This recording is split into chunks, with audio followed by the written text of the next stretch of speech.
Hello again. I'm going to attach a link to a rather interesting video, and it gives you something to sort of think about. The title, Ever Wonder Why the Most Mass Shootings Ever Have Happened Under Obama?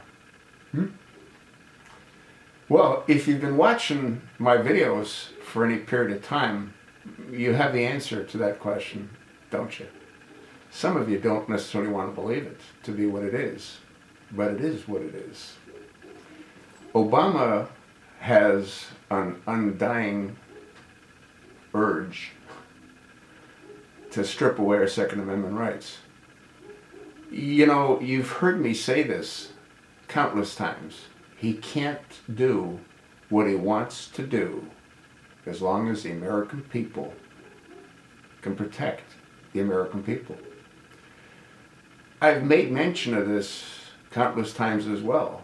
The Japanese never invaded America because they knew behind every blade of grass was an American with a hunting rifle.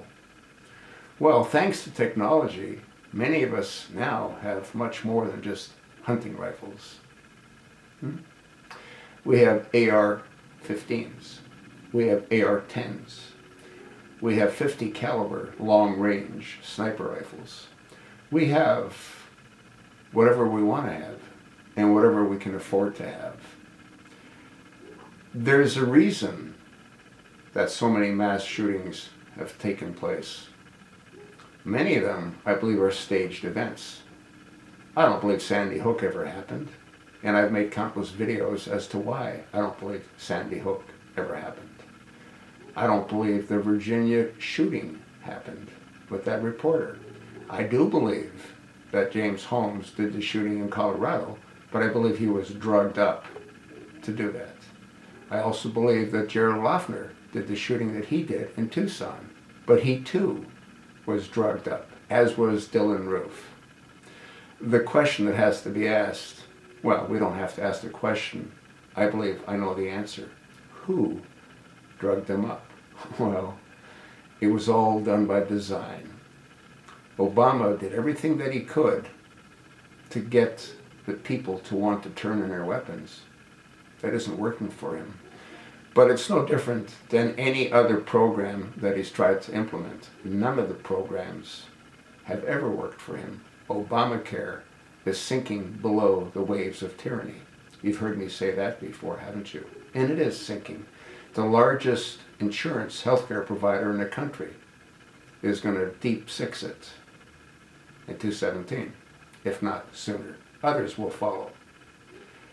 There's nothing that he's done. Shovel-ready jobs were a joke. Even he laughed about it. I guess we weren't really shovel-ready, were we? There's nothing that he's done. You know, people thought that he was so supportive of Hispanics. He went on Hispanic radio stations and he talked about immigration. He could give a damn about Hispanics. That whole thing was a ploy. Distract, divert, to deceive. To do what? To do what he's doing. To bring in Muslims. Our government's paying hundreds of millions of dollars to the Catholic Church to bring in, not Christians, but to bring in Sunni extremist Muslims. For every Sunni Muslim that's brought in, for every 1,000 or for every 10,000, you might get a Christian in the mix by mistake. You folks can think whatever you like. You know what I think, and you know why I think what I think. Hopefully, some of you will wake up and realize where this is all going. Scary. Real scary.